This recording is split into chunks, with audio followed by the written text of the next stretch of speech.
আসে, সেটা হলো কোনো মোকদ্দমায় দাখিলের তামাদি মেয়াদ গণনার ক্ষেত্রে আইনগত কার্যক্রম বা এখতিয়ারবিহীন আদালতে দাখিলের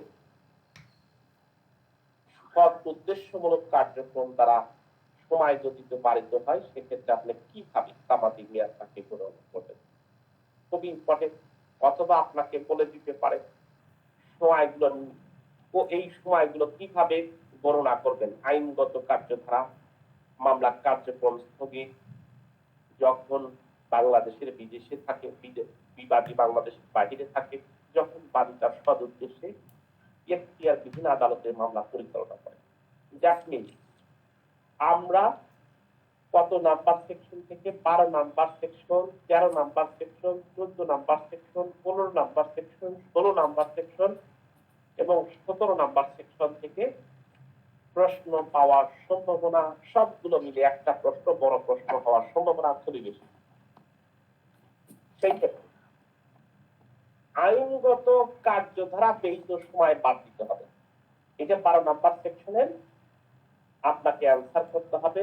আইনগত কার্যধারায় ব্যয়িত সময় আপনাকে বাদ দিতে হবে। এই আইনগত কার্যধারায় ব্যয়িত সময় যে বাদ দিবেন, সেক্ষেত্রে মামলা, আপিল বা আবেদনের তামাদি মেয়াদ গণনা করতে এটা কোন কয়টা ক্ষেত্রে প্রযোজ্য হয়? 12 নাম্বার সেকশন কয়টা ক্ষেত্রে প্রযোজ্য হয় ভাইয়া? চারটা স্যার। কি কি চারটা?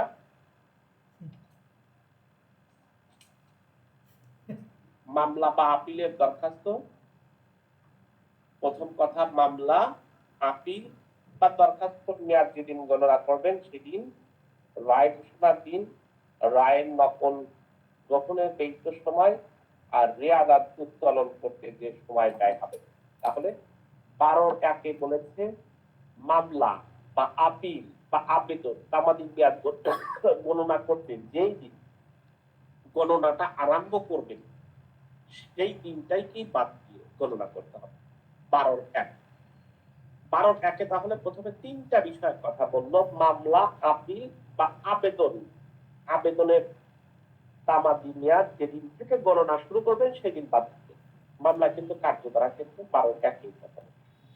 12-2 বলেছে আবারও সেই আপিল, আপিলের অনুমতি দরখাস্ত, অর্থাৎ আপিল, লিভ টু আপিল, রিভিউ এবং দরখাস্ত দায়ের তামাদি মেয়াদ গণনা করতে যেই দিন রায় ঘোষণা করা হয়েছে সেই দিন, অথবা ডিগ্রি বা আদেশ দ্বন্দ্ব সম্পর্কে আপিল করা করতে বা রিভিউ প্রার্থনা করতে, সেটা নকল সইমোহর গ্রহণ করতে সময় ব্যয়িত হবে, সেদিন বাদ দিতে হবে।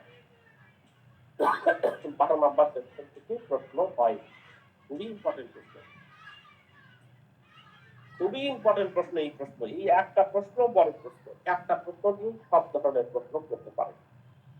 আবার যে কথা বললাম, ডিগ্রি হতে আপিল বা ডিগ্রি হতে রিভিউ বা ডিগ্রি রিভিউ করতে, আবেদন করতে, রায়ের কপি উত্তোলন করতে যে সময় দিতে হবে, আর কোনো রেয়াদাত বাতিল করার দরখাস্তের জন্য নির্ধারিত তামাদি মেয়াদ গণনা করতে, রেয়াদের উত্তোলন করতে যেই সময় ব্যয়িত হবে সেই সময়টাকে বাদ দিতে হবে। অ্যাকর্ডিং টু 12-4 এই চারটা ক্ষেত্রে আপনি যেদিন তামাদি গণনা শুরু করেছেন সেদিন বাদ দিতে হবে, রায়ের ঘোষণার তারিখটা বাদ দিতে হবে, রায়ের নকল সংগ্রহ করতে যতদিন ব্যয়িত হবে সেদিন বাদ দিতে হবে, রেয়াদের উত্তোলন করতে যে সময় ব্যয় হবে সেটা বাদ দিতে হবে। 12-1, 2, 3, 4 এইভাবে আপনি সুন্দরভাবে লিখে দিবেন। তাহলে 12 নাম্বার সেকশনে আইনগত কার্যধারায় ব্যয়িত, আইনগত কার্যধারায় ব্যয়িত সময়, বারবার বলছি কার্যধারায় ব্যয়িত, আইনগত কাজ করতে যে সময়টুকু ব্যয় হয়েছে সেই সময়টুকু ব্যয়িত সময় বাদ দিতে যেই সময়টা হয় সেটাকে আপনি আইনগত ব্যয়িত সময় বলতে পারবেন। একই সাথে 12 থেকে আর একটা শব্দ চলে আসে, বিদেশি বিবাদী যখন বিদেশে বাহিরে থাকেন তখন মোকদ্দমা দায়ের করার পর তামাদি গণনা শুরু হওয়ার পর বিবাদী বাংলাদেশে অনুপস্থিত থাকলে, অর্থাৎ বাংলাদেশ ত্যাগ করলে, সে যে সময়ের জন্য বাংলাদেশে অনুপস্থিত ছিল ওই সময় তামাদি মেয়াদ থেকে বাদ যায়। খুবই ভেরি মাচ ইম্পর্টেন্ট একটা সেকশন, 14 নাম্বার সেকশন। কারণ এই প্রশ্নে কিন্তু ক্লাস দোষ নাই, এই প্রশ্নের ক্লাস দোষ হচ্ছে তামাদি গণনার সাধারণ বিধানগুলো আলোচনা করুন, তামাদি মেয়াদ বৃদ্ধি করার পদ্ধতি আলোচনা করুন। প্যাঁচ ঘষ নাই, 12, 13, 14, 15 প্যাঁচ ঘষের কোনো কিছু নাই। সুন্দরভাবে আপনাকে এই কথাগুলো দেয়, কোনো প্যাঁচ ঘষ নাই। আপনাকে এই প্রশ্নগুলো সুন্দরভাবে লিখে দিতে হবে। একটা একটা প্রশ্ন করেছিল, তাহলে এখতিয়ারবিহীন আদালতে যদি মোকদ্দমা দায়ের করেন, সেই এখতিয়ারবিহীন আদালতে কার্যধারায় ব্যয়িত সময় তামাদি মেয়াদ থেকে বাদ দিতে হবে। 18 সেকশন 14 কার্যধারা স্থগিতের সময় কার্যধারা কখন স্থগিত থাকে, যেমন নিষেধাজ্ঞা থাকে সেই সময়টুকু বাদ দিয়ে, যেদিন নিষেধাজ্ঞার আদেশ জারি করা হয়েছে সেদিন, নিষেধাজ্ঞার আদেশ প্রত্যাহার হলে সেদিন বাদ দিয়ে, এই যে নিষেধাজ্ঞা স্থগিত থাকার ক্ষেত্রে 15 নম্বর সেকশন থেকে প্রশ্ন হয়। মামলা দায়ের অধিকারের পূর্বেই যদি মৃত্যু হয় 17 নম্বর সেকশন থেকে প্রশ্ন হয়। তাহলে আমাদের সবচেয়ে এখানে যদি আমরা আরেকটু বিস্তারিত কথা বলি, এই প্রশ্নগুলো একেবারে স্থগিত প্রশ্ন, আপনাকে সুন্দরভাবে সেকশন 12, 13, 14, 15 সুন্দরভাবে লিখতে। দেখেন একটা প্রশ্ন এসেছে, নেগোশিয়েবল ইনস্ট্রুমেন্টের একটি মামলা আইনজীবী ভুল পরামর্শের কারণে এখতিয়ারবিহীন আদালতের মোকদ্দমা দায়ের করেছে, সেক্ষেত্রে 14 ধারায় সুবিধা পাবে কিনা?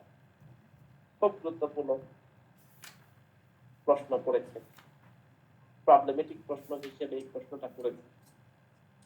এই প্রশ্নটার উত্তর কি? এই প্রশ্নটার উত্তর আপনারা জানেন যে কোন হবে না। কারণ কি, নেগোশিয়েবল ইনস্ট্রুমেন্ট একটা স্পেশাল একটা রাইট, তাই না?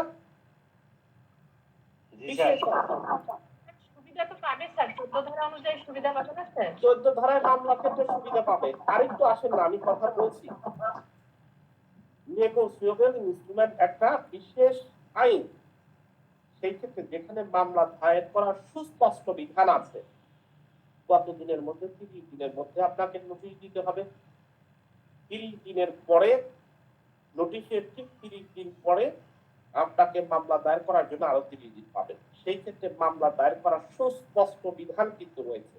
কিন্তু 29(2) আপনি দেখবেন ব্যতিক্রম সাপেক্ষে ভুল এখতিয়ার সম্পূর্ণ মামলা দায়ের করার কারণে যেই সময় ব্যয়িত হয়েছে সেই সময় বাদ দিয়ে তামাদি গণনা করতে হবে। এক্ষেত্রে ভুল ধরা পড়ার পরে সরল বিশ্বাসে মামলাটা ওই আদালতে দায়ের করা হয়েছে প্রমাণ থাকলে বিশেষ আইন সত্য 14 ধারার সুবিধা কিন্তু পাবে। কারণ এই ক্ষেত্রে বলেছে মামলা দায়ের করার 14 ধারায় কোন কোন ক্ষেত্রে কাজ করে। 14 ধারা 14 নাম্বার সেকশন কোন কোন বিষয়ের উপরে কাজ করে? 14 নাম্বার সেকশন কোন কোন বিষয়ের উপরে কাজ করে? যুক্তিজারির আবেদন স্যার, মূল মামলা এবং যুক্তিজারির আবেদন। এক্স্যাক্টলি। তাহলে মূল মামলা any suit and any application, এই দুটো ক্ষেত্রে কিন্তু 14 নাম্বার সেকশন কাজ করে। বিশেষ মামলা হইলেও আপনার ভুল আদালতে দায়ের করার পরে আপনাকে যেই নির্ধারিত সময় আছে সেই নির্ধারিত সময় আপনি পাবেন। তামাদি আইনের 14 নাম্বার সুবিধা সে পাবে। তামাদি আইনের 29 নাম্বার সেকশনে বিশেষ আইনের ক্ষেত্রে প্রযোজ্য নয় বলা হলেও ব্যতিক্রমের উল্লেখ, কিছু ব্যতিক্রমের কথা বলা হয়েছে। সেখানে বলেছে যে আপনি 4 ধারা, 9 থেকে 18 ধারা বা 22 ধারা যতটুকু স্পষ্টীকরণ ভাবে বাদ দেওয়া হয়নি ততটুকু প্রযোজ্য হবে। 29 নাম্বার সেকশনে এই কথাটা বলা। 29 নাম্বার সেকশনে যদি বলেন, এই জন্য 29 নাম্বার সেকশনের আপনাকে একটু লক্ষ্য করে পড়তে হবে। দেখেন 29(2) কতে বলা আছে, 29(2) ক বলেছে এই আইনের 4 ধারা, 9 ধারা থেকে 18 ধারা এবং 22 ধারা বিধান যেই পরিমাণ প্রযোজ্য হবে সেই পরিমাণ তা উল্লেখিত বিশেষ আইনের স্পষ্টীয় বহির্ভূত নয়। 29 নাম্বার সেকশনের 2 কতে দেখবেন এই কথাটা লেখা। দ্যাটস ওয়াই ওই যে 9 থেকে 18 এর মধ্যে 14 আছে, 14 পড়ে গেছে, সেই ক্ষেত্রে আপনাকে এটাও প্রযোজ্য হবে। কিন্তু স্বাভাবিকভাবে বিশেষ আইনের ক্ষেত্রে প্রযোজ্য হওয়ার কথা না। কিন্তু এটা যেহেতু কার্যধারায় ব্যয়িত সময় বা সরল বিশ্বাসে ভুল হয়েছে, সেহেতু এই 29 নাম্বার সেকশনের 7 2 কতে এই কথাটা সুন্দরভাবে উল্লেখ আছে, এই কথাটাই এখানে নিয়ে আসে। আমরা যদি আর একটা দিন লিমিটেশন অ্যাক্টের সময় পাই, আমরা ইনশাআল্লাহ শেষ করে দিতে পারবো লিমিটেশন অ্যাক্ট। রিভিশনের পড়াগুলো কেমন কি হচ্ছে? গোলাম কিবরিয়া ভাই, আমাদের রিভিশনের পড়া কি হচ্ছে? স্যার রিভিশন চলতেছে স্যার, ওই সবাই পড়তেছে স্যার, আর আমি পার্সোনালি 2 দিন সময় পাইনি, আজকে পড়া শুরু করছি স্যার। আচ্ছা, তাহলে রিভিশন আমাকে স্যার অনেকটা মানে ভালো ডেভেলপ হয়ে যাবে শেষ পর্যন্ত। যত আমাদের তো স্যার সিআরপিসি যত বারবার আমরা, এই জন্যই আমি বলি, যত বারবার আমরা রিভিশনে যাব, একটা বার হলেও, আমি যখনই রিভিশনের কথা বলবো তখন একটা বার হলেও আপনাকে ওই দিকে নজর দিতে